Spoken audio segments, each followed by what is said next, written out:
मुक्ति पाने की इच्छा भी बंधन है। यह कथन अद्वैत वेदांत की अत्यंत सूक्ष्म और गहन शिक्षा को प्रकट करता है। सामान्यतः मनुष्य सोचता है कि संसार की इच्छाएं बंधन है और मोक्ष की इच्छा श्रेष्ठ है। लेकिन अष्टावक्र गीता इससे भी आगे जाकर कहती है कि जब तक मन में कुछ पाने की भावना बनी हुई है, तब तक बंधन बना रहेगा, चाहे वह वस्तुओं को पाने की इच्छा हो या मुक्ति को पाने की, क्योंकि इच्छा का मूल अहंकार है और अहंकार ही बंधन का कारण है। अष्टावक्र कहते हैं कि आत्मा स्वभाव से ही मुक्त है। उसे कहीं पहुंचना नहीं है, कुछ बनना नहीं है और कोई उपलब्धि प्राप्त नहीं करनी है। लेकिन मनुष्य स्वयं को शरीर और मन मानकर यह कल्पना कर लेता है कि मैं बंधा हुआ हूँ और फिर उसी भ्रम के कारण मुझे मुक्ति चाहिए, यह इच्छा उत्पन्न होती है। वास्तव में बंधन भी मन की धारणा है और मुक्ति पाने की दौड़ भी उसी मन का खेल है। जिस क्षण मन यह स्वीकार कर लेता है कि आत्मा सदा से मुक्त है, उसी क्षण खोज समाप्त हो जाती है। अष्टावक्र गीता बार बार यह समझाती है कि मोक्ष कोई भविष्य में मिलने वाली वस्तु नहीं है। यह कोई ऐसी अवस्था नहीं जिसे कठिन साधना से अर्जित करना पड़े। यदि मुक्ति कोई उपलब्धि होती तो वह अस्थायी होती, क्योंकि जो प्राप्त होता है वह कभी न कभी खो भी सकता है। लेकिन आत्मा की मुक्ति तो उसका स्वभाव है।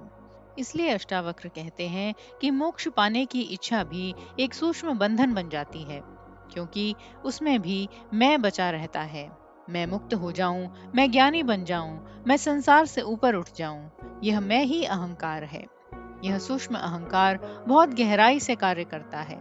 सांसारिक इच्छाएं स्पष्ट दिखाई देती हैं, धन, प्रतिष्ठा, संबंध, सुख आदि। लेकिन आध्यात्मिक अहंकार अधिक खतरनाक होता है, क्योंकि वह पवित्रता का आवरण ओढ़ लेता है। क्योंकि व्यक्ति सोचने लगता है कि वह दूसरों से अधिक आध्यात्मिक है, अधिक साधक है या मुक्ति के अधिक निकट है। अष्टावक्र गीता इस भ्रम को तोड़ती है। वह कहती है कि जब तक भीतर पाने की कोई आकांक्षा है, तब तक मन अशांत रहेगा, और जहां अशांति है वहां आत्मबोध नहीं हो सकता। अष्टावक्र के अनुसार वास्तविक मुक्ति तब प्रकट होती है जब चाह समाप्त हो जाती है। इसका अर्थ यह नहीं कि व्यक्ति निष्क्रिय या उदासीन हो जाए, बल्कि यह कि भीतर कोई मानसिक पकड़ ना रहे। जब मन भविष्य की किसी उपलब्धि के पीछे भागना छोड़ देता है, तब वह वर्तमान में स्थिर हो जाता है। उसी स्थिरता में आत्मा का अनुभव होता है।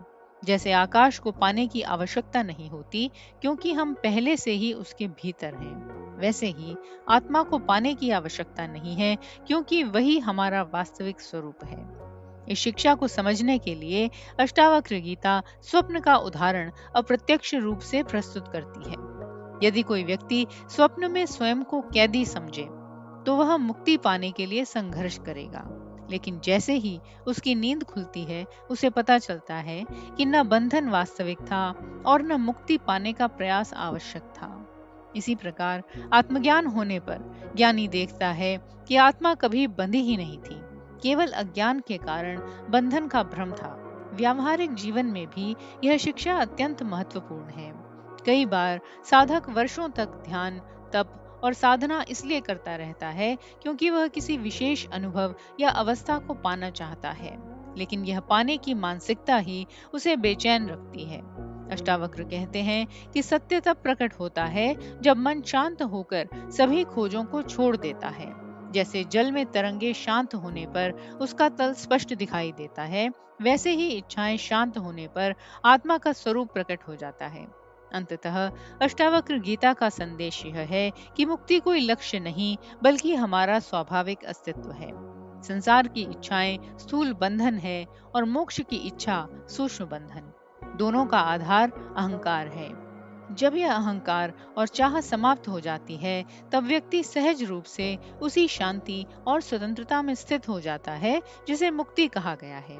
इसलिए अष्टावक्र कहते हैं, मुक्ति को पाने की नहीं, केवल अपने वास्तविक स्वरूप को पहचानने की आवश्यकता है।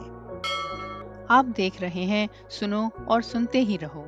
हमारा चैनल प्राचीन ग्रंथों की गहन शिक्षाओं को सरल भाषा में आप तक पहुंचाने का एक प्रयास है। हमारे उत्साहवर्धन के लिए लाइक, शेयर, कमेंट और सब्सक्राइब जरूर करें। यदि आप इस मिशन में सहभागी बनना चाहते हैं, तो चैनल ज्वाइन करें और इस यात्रा में हमारे साथ चलें।